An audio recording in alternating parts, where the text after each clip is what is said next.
Сәлеметсіздер ме, жас химиктер? Бүгін біз сіздермен ерітінділер және ерігіштер деген тақырыппен танысатын боламыз.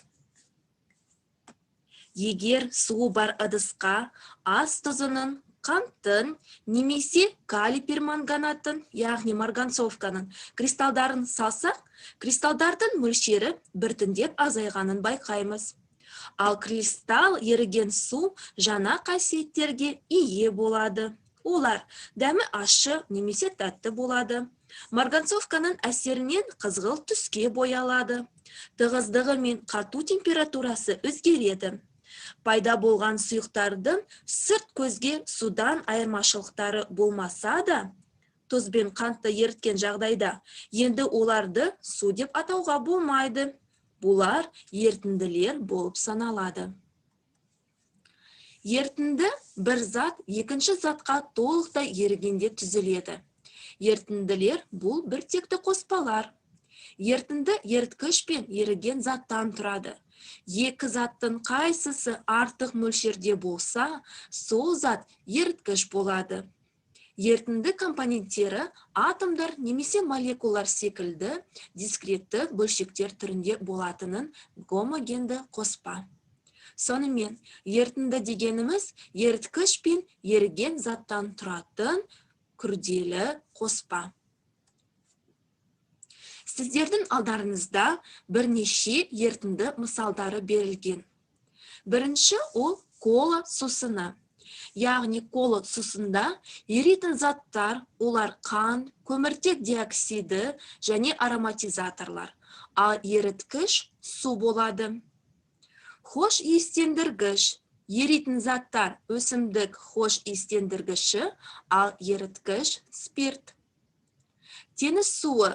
Балалар, сіздер білесіздер, теңіз суының құрамында көптеген тұздар бар. Яғни еритін заттар тұздар, ал еріткіш су болып келеді. Мыс сульфатының ерітіндісі, немесе біз оны мыс купаросы деп айтамыз.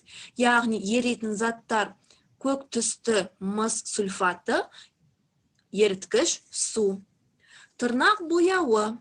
Еритін заттар, олар бояғыш заттар, ал еріткіш пропанон немесе ацетон деп аталатын зат. Соңғы мысал ол сироп.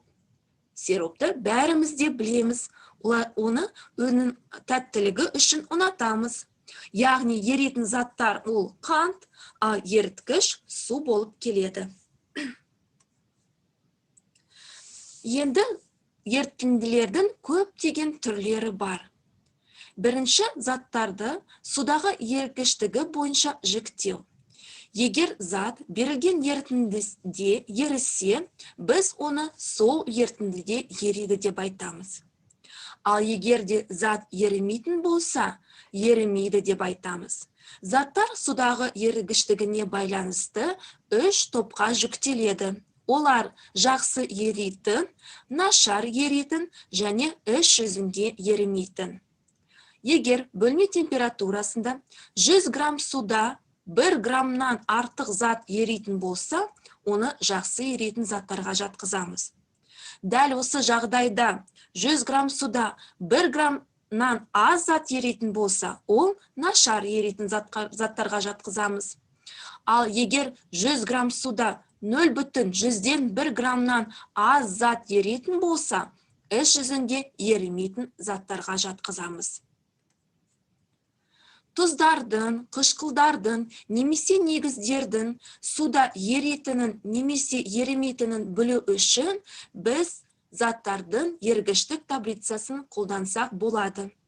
Ол кесте сіздерде оқулықтың соңғы бетінде берілген. Бұл жерде катион мен аниондарды сәйкестендіріп, заттар ерима немесе ерімейді, соны білуге болады. Мысалы, магний нитраты, яғни магний NO3, R, яғни ериді деген әріпмен берілген. Ал мыс еківаленті гидроксиді, купрумаш 2, N еримейді деп тұр, яғни бұл зат еримейді деген сөз. Ерітінділердің екі түрі болады. Егер еріген заттың жаңа мөлшерін әлде ерете алатын ерітіндіні қанықпаған ерітінді деп айтады. Берілген температурада ерітінді құрамындағы зат одан әрі ери алмайтын болса, онда ерітінділерді қаныққан ерітінділер деп айтамыз. Сонымен ерітінділердің екі түрі болады. Келесі, берілген еріткіште ери алатын еріген зат мөлшері тәуелді. Неге тәуелді? Әрине, еріткіштің табиғатына, ерітіндінің температурасына және еріген заттың табиғатына. Қандай суда қант тез ереді? Ыстық суда ма, әлде суық суда ма? Әрине, ыстық суда. Себебі температура неғұрлым жоғары болса, диффузияда тезірек жүреді. Сондықтан заттардың судағы ергіштігі температураға тәуелді. Температура артқан сайын, қатты заттардың судағы ергіштігі арта түседі.